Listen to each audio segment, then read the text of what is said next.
baknya.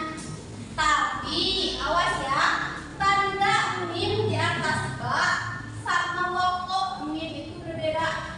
Ya, jangan sampai pokok mim yang harus berhenti tertukar dengan mim yang di atas bak yang penanda iklab.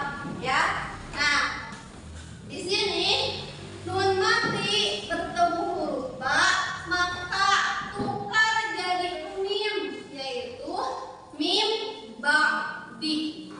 Paham kemudian ini? Siap. Kita lanjut ke ikhfa.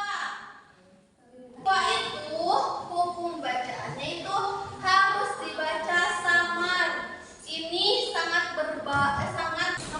berbanding terbalik dengan yang idhar. Kalau idhar dibacanya harus jelas, nun dan tanwinnya itu jelas dibaca. Tapi kalau ikhfa ini harus dibaca samar ketika bertemu huruf yang 15 ini. Yang pertama ada ta, ada sa, ada jim, Dan zai sin sodot to pa ko pa. huruf yang 15 ini ketika ataupun nun mati dan tanwin bertemu huruf yang 15 ini, maka dibacanya itu harus samar. Contohnya seperti apa? Ada yang bisa mencontohkan di depan?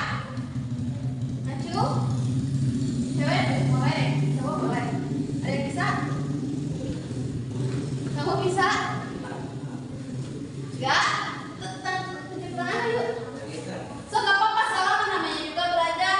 Ayo. Ibu.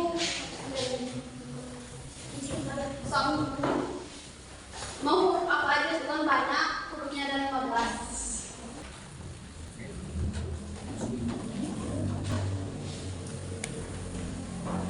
Oke. Di sini ada hukum nun mati, ya, bukan tanwin tapi nun mati. Nun mati bertemu huruf ha, maka dibacanya harus sama. Harus seperti apa? Mangkana. Nah, sebenarnya huruf ikhfa itu dibagi menjadi 3. Nah,